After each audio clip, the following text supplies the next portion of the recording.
ISKCON নিয়ে অনেক আলোচনা সমালোচনা আমরা শুনি। আপনারা আজকে শুনতেছেন আমাদের সাইফুল ইসলাম আলিফ ভাইকে হত্যাকাণ্ডের পর যারা যুক্ত ছিল অধিকাংশই ছিল হিন্দু। ইসকন আজকে থেকে কিন্তু তাদের কুকর্মের জন্য প্রসিদ্ধ না, সারা পৃথিবীতেই বহু আগে থেকেই তারা কিন্তু প্রসিদ্ধ।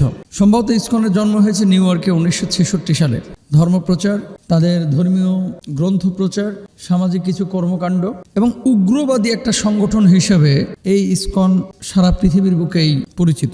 আপনি যে প্রশ্নটি করেছেন যে মুসলিমদের বা ইসলামী আন্দোলন বা ইসলামী সংগঠনের কেউ যদি কোনো ঘটনা ঘটায় সেটাকে জঙ্গি তকমা দিয়ে নিষিদ্ধের দাবি ওঠে।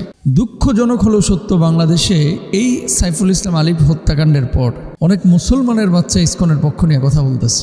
আল্লাহ জানে এই সমস্ত হাইওয়ানদের, পশুদের হাসর নাসর যেন আল্লাহ তাআলা আবু জাহেল, আবুল আহাব, ফেরাউন, হামান, কারুনদের সাথে করে।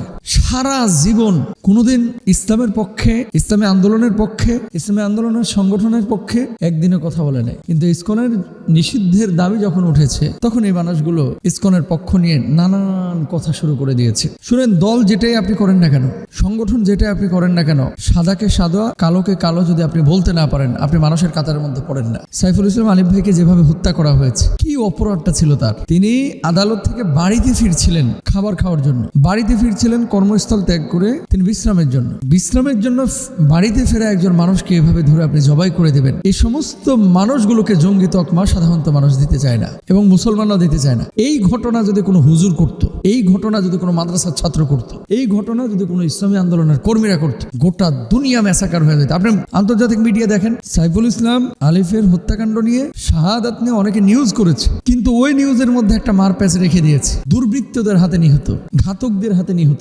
সন্ত্রাসীদের হাতে নিহত। কেন মুসলমানদের ব্যাপারে জঙ্গি বলো? ইসকনকে জঙ্গি বলতে কি তোমার দুলাভাই লাগে, লজ্জা লাগে? ইসকনকে কেন জঙ্গি বলা হচ্ছে না? এরা জঙ্গি সংগঠন। আজকে আমি এই কথা বলতেছি, হয়তো আমার উপরেও তারা চড়াও হবে ভবিষ্যতে, কিন্তু কথা সত্য, যারা দেশের কল্যাণে, মানুষের কল্যাণে, মানবতার কল্যাণে, ইভেন লজ্জা লাগে, মুসলমানরা অনেকে ইসকনের পক্ষে কথা বলে, হাইওয়ান মুসলমানগুলো, হিন্দুদের অনেকে ইসকনের বিপক্ষে লেখালেখি করতেছে। আমরা স্যালুট জানাই তাদেরকে। ধর্মীয় দিক থেকে তার সাথে আমার বিভাজন থাকতে পারে, সে আমার তাওহীদে বিশ্বাস করে না, এক্ষেত্রে আমি তাকে অপছন্দ করতে পারি, কিন্তু সাদাকে সাদা আর কালোকে কালো বলার মানসিকতা যার ভিতরে আছে, সে মানুষটাকে অবশ্যই আমরা ভালোবাসি। এই মুহূর্তে বাংলাদেশে ইসকনকে নিষিদ্ধ করার জোর দাবি জানাচ্ছি। ইসকন নিষিদ্ধ কিন্তু এক দুইটা দেশে না, পৃথিবীর বহু দেশে কিন্তু ইসকন নিষিদ্ধ। আপনি বলবেন কোন কোন দেশে? দেখেন, ইন্দোনেশিয়া আংশিক নিষিদ্ধ ইসকন, কিছু শর্ত মেনে দেশটিতে কার্যক্রম চালাতে পারে। মালয়েশিয়াতে নিষিদ্ধ ইসকন, দেশটিতে ইসকনের বিরুদ্ধে প্রকাশ্যে ধর্মান্তকরণের অভিযোগ আছে। শিয়া শাসিত ইরানে ইসকনের অনুমতি নেই। সৌদি আরব, আফগানিস্তানে ইসকনের অনুমতি নেই।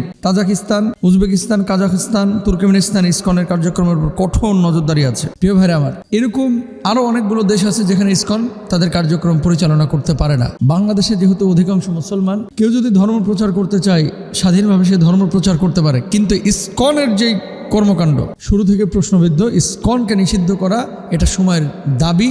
সবার উচিত ইসকনকে প্রতিরোধ করা। আল্লাহ তাআলা আমাদেরকে বুঝ দান করুক।